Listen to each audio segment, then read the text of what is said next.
Hello and welcome back.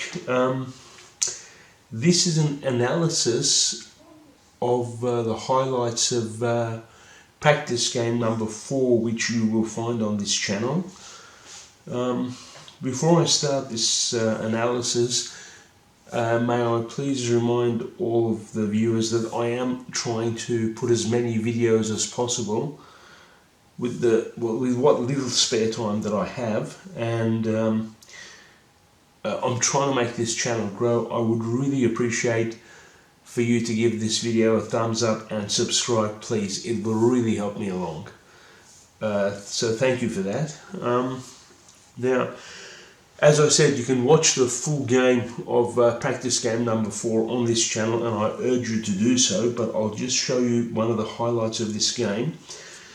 At one stage, the game looked exactly like this. Now, it's interesting that a similar situation occurred in practice game number 3, and I've already done an analysis, a separate video of an analysis of that game, so you can also watch those videos.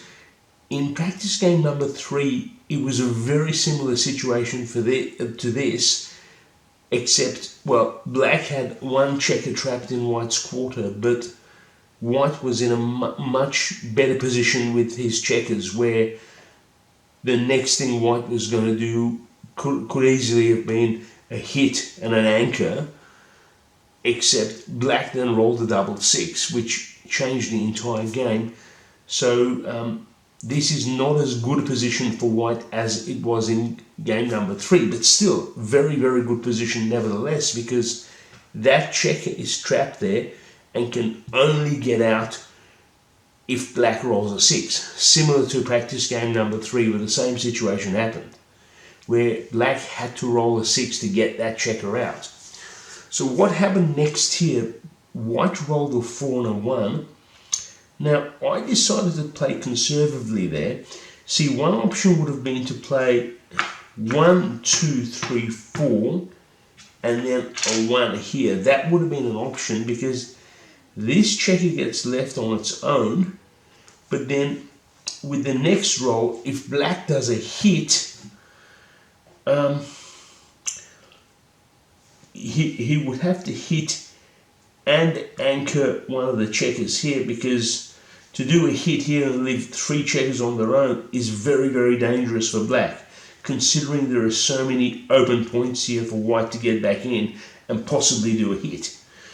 But then, you know, some people who like to play a blitz game, and the blitz is a style of play I don't like, which I'll explain in a future video, but someone who likes to play blitz would easily hit that checker there and force it back. You know, so this move here would not have been too bad, but nevertheless, I decided to be conservative and leave those 2 anchored there and play 1, 2, 3, 4, and 1, because see here, there is some chance, a slight chance, say with a 2 and a 1, that white could hit and anchor, or say with a double, for example, a double 1 for argument's sake. Again, white could hit and anchor. See that, see, playing 1, 2, 3, 4, and 1 there, that would not have given a tremendous advantage, because you would have been creating a candlestick here anyway. I mean, if it was a 5 and a 1 and white went there, it would have been more advantageous. There would have been more chance of a hit and anchor. So leaving that checker on its own wouldn't have been too bad. But if that had been a 5 and a 1, but it was a 4 and a 1, and with a 4 and a 1, he would have ended up here, which wouldn't have given much of an advantage. And if your opponent is the type of person to play blitz and gets a 2, well, with a blitz, your opponent would hit that checker. So it wasn't really a tremendous advantage to play there. So I decided to keep that anchored and be conservative and play 1, 2, 3, 4 there and a 1 there, with some chance of hitting and anchoring. But nevertheless, just like practice game number 3, black is trapped here and cannot get that checker out unless he rolls a 6. And in the meantime, white can just keep getting, say, these two checkers closer to home and increase his chances of doing a hit and an anchor. But what happened next was identical to what happened in practice game number 3, and that was black rolls a double 6. And as I said in the analysis of game number 3, if black had rolled a 6 and a 5, for example, he would have gone 6 and then 1, 2, 3, 4, 5 there, for example. 6 and a 5 would have gotten this checker out, but double 6 is just so perfect. And really, I couldn't believe that in 2 games in a row, a similar situation would happen, and then a double 6 roll would happen as well. It was pretty amazing. It happened twice in a row, but it did. Now, from that point on, what happened, I decided to play 6 there. I didn't want to leave that checker on its own, because if it had been hit, it would have ended up back here and you would have had the same problem, a trap checker. So it was smart to get that checker out of there. 1, 2, 3, 4, 5, 6. Now, the next move I made, I could have moved those 2 checkers 6 spots in there, for example. That would have been a possibility. See, to move those checkers 6 spots here creates a running game. But what I thought to myself was this: if you leave those 2 checkers there in case you do a hit here, the chances of doing a hit here are minimal, because I could not see how white could be forced to leave the checker on its own here. The chances of that were virtually 0.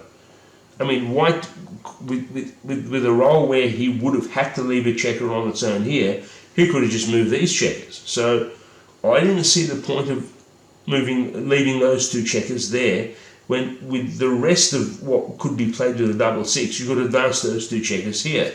So I took that risk, and it immediately became a running game, and at that point it was anyone's game. Perhaps with a slight advantage for black. Black had more checkers outside his quarter, but the checkers were all close to his quarter, so black probably had a slight advantage at that point, but it was anybody's game. Now, do please watch practice game number 4 because in its entirety, because what transpired to that situation back there before the double 6 was quite interesting. But what happened after this was interesting too, because as you will see, both black and white ended up with candlesticks on the wrong points. White ended up with candlesticks on these 2 points, black ended up with a big candlestick on that point and some on that point as well, which is the wrong place to have a candlestick. And both black and white had some bad rolls where they only could take 1 checker off the board and play the other one. But interestingly, what happened, black had a couple of somewhat undesirable doubles, as you will see if you follow that game through. For example, black rolled the double 4 where he had a candlestick on the 5 point. If he'd rolled the double 5, it would have been perfect. But a double 4 meant he could only take 1 checker off there and then advance 3 checkers from the 6 point here. But the fact that black rolled some doubles, not very good doubles, because he kept having to play them instead of take checkers off the board, but white could not get doubles. So those doubles that black got, despite the fact that black could not move checkers off the board, it caused black to be able to move the checkers further towards the 2 and the 1 point, whereas white was left with candlesticks on the 5 and 6 points, which was not a good situation. So eventually, thanks to those somewhat undesirable doubles, black ended up with candlesticks on the 2 and 1 point, which is not too bad at all, whereas white's checkers were still mostly on the wrong points.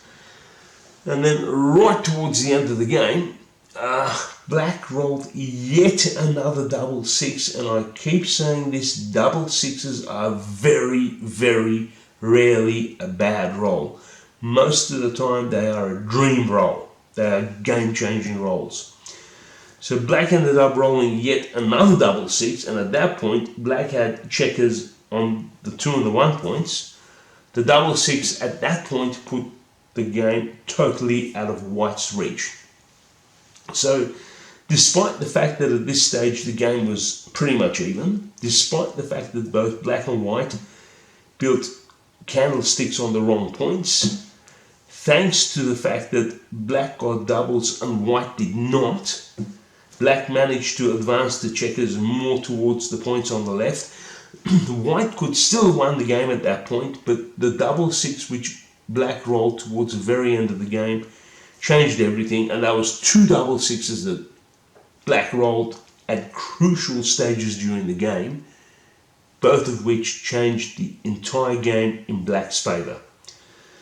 So I've done the key analysis for you here, what I consider to be the main highlight of the game, but please, I urge you to watch that game in its entirety, as I said, for you to see what led up to the point here before black rolled the double six, and the rolls that led up to black actually winning the game.